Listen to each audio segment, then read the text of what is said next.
आज का मेरा विषय है Cooper 12 minute run walk test. दोस्तों, मैं सुनील कुमार यादव आप सभी का अभिवादन करता हूं और आप देख रहे हैं everything is possible with Sunil. Cooper 12 9 minute run walk test, जिसे हम C12RW के नाम से भी जानते हैं। इसे C12RW इसलिए कहते हैं, C से कूपर, 12 से 12 मिनट और R से रन, W से वॉक। कई कंपटीशनों में आता है C12RW क्या है। तो दोस्तों, C12RW Cooper 12 minute run walk test है। बालक के ट्रेडमिल परीक्षण के बाद उसमें कुछ परिवर्तन करके कूपर ने 1968 में एक परीक्षण प्रतिपादित किया। इसी परीक्षण को कूपर परीक्षण के नाम से भी जानते हैं।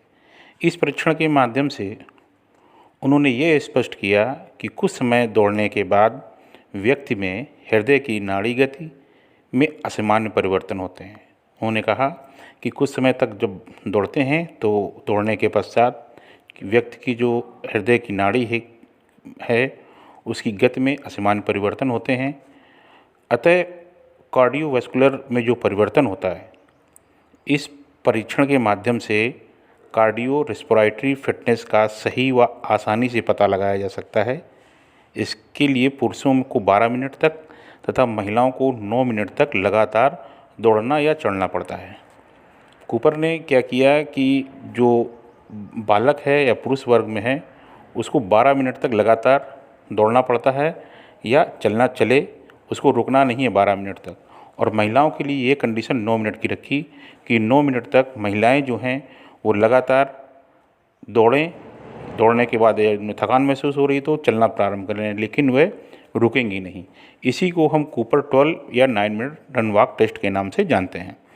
इस परीक्षण की जो वैधता है वो 0.64 से 0.90 तक है। परीक्षण की जो कूपर परीक्षण है उसकी विश्वसनीयता जो है 0.94 है। इस परीक्षण के लिए जो ये टेस्ट है, इसके लिए इक्विपमेंट क्या चाहिए होते हैं, उसमें स्टॉप वॉच है, 400 मीटर का ट्रैक है, झंडे हैं, नाड़ी मापक यंत्र है, विसिल या गन पाउडर जिससे हम स्टार्टिंग देते हैं, ये उपकरण हैं। अब इसका टेस्ट एडमिनिस्ट्रेशन क्या है, इसके टेस्ट कैसे करते हैं। इस परीक्षण के जो ये परीक्षण है ऊपर परीक्षण, इसके अंतर्गत छात्र छात्राओं को एक लाइन में खड़ा कर देते हैं। जो स्टैंडर्ड ट्रैक है उस ट्रैक पर खड़ा कर दिया जाता है और स्टार्टिंग पॉइंट पर खड़ा कर देते हैं।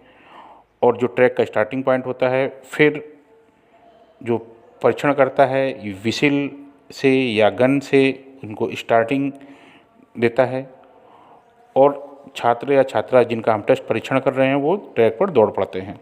और यदि कोई छात्र दौड़ते हुए थक जाता है तो वो उसे रुकना नहीं होता है, वो लगातार दौड़ता रहेगा या थक गया तो फिर चलना शुरू कर देगा, लेकिन रुकेगा नहीं। 11 मिनट के बाद उसको एक चेतावनी विसिल दी जाती है कि अब आपका लास्ट मिनट बचा है। और यही कंडीशन महिलाओं में भी होती है। 8 मिनट के बाद उनको एक वार्निंग विसिल दी जाती है कि अब आपका लास्ट मिनट है।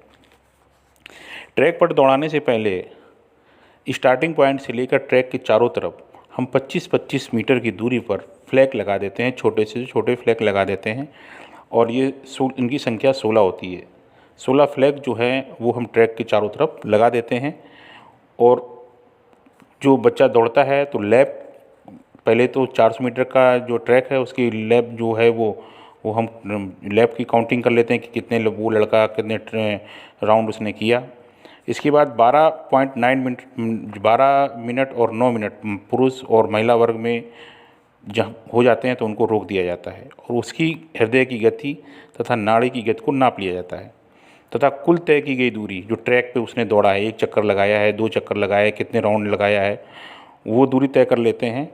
और अगर वो स्टार्टिंग पॉइंट से आगे निकल चुका है, अब हमने 25-25 मीटर के ऊपर झंडे गाड़ रखे हैं तो उसने कितने झंडों को पार किया, वो झंडे दूर काउंट कर लेते हैं। मान लीजिए उसने 4 झंडे पार किए तो 4 का मतलब 100 मीटर, तो 4 चक्कर लगाए तो 4 चौक 1600 मीटर हो गया। और इसके बाद 100 मीटर और 1700 मीटर वो दौड़ा तो उसके दौड़ वो दूरी तय कर लेते हैं। इसका फार्मूला एक होता है HR बड़ा कोष्ठक 70 इंटू मैक्सिमम हार्ट रेट और रेस्टिंग हार्ट रेट +7।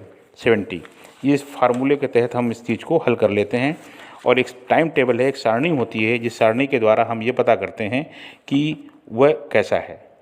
अब 17 से 29 वर्ग का जो आयु वर्ग है, जो एज ग्रुप है, वो 1.75 माइल दौड़ता है तो एक्सीलेंट है, 1.74 से 1.5 मील दौड़ता है तो गुड है, और 1.49 से 1.25 मीटर तक दौड़ता है तो फेयर है या एवरेज है, और 1.24 से 1.1 मील तक दौड़ता है तो पुअर है।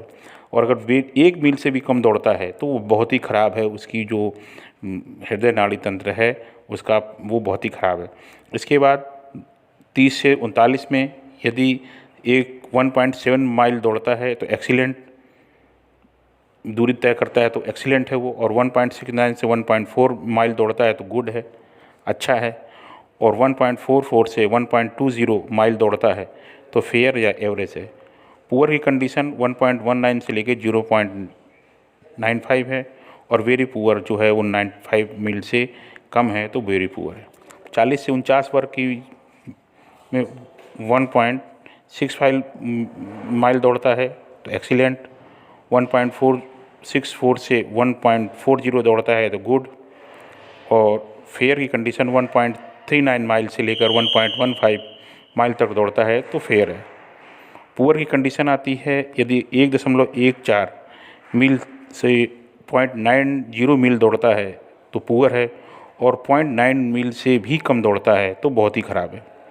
50 से 59 वर्ष के आयु वर्ग के लिए जो है एक्सीलेंट की कंडीशन 1.6 माइल तक है, गुड की कंडीशन 1.59 से 1.35 है, फेयर के लिए 1.34 से 1.10 है, और पुअर के लिए 1.09 से 0.85 है, और वेरी पुअर 8.5 से नीचे। दोस्तों, जैसे ये आप देख रहे हैं, ये ट्रैक है। इस ट्रैक पे हम 25-25 मीटर की दूरी पर झंडे गाड़ देते हैं, 16 झंडे गाड़ देते हैं, और फिर जब हम काउंटिंग करते हैं तो आफ्टर 12 मिनट के बाद उसने कितने राउंड लगाए हैं ट्रैक के और कितने फ्लैगों को पार किया है उनको जोड़ देते हैं मैक्सिमम डिस्टेंस, और फ्लैग को काउंट कर लेते हैं। जिसकी 16 फ्लैग हैं तो 16 × 25 करते हैं तो 400 होता है। 400 मीटर ट्रैक में 16 झंडे लगते हैं। दोस्तों, ये है कूपर टेस्ट।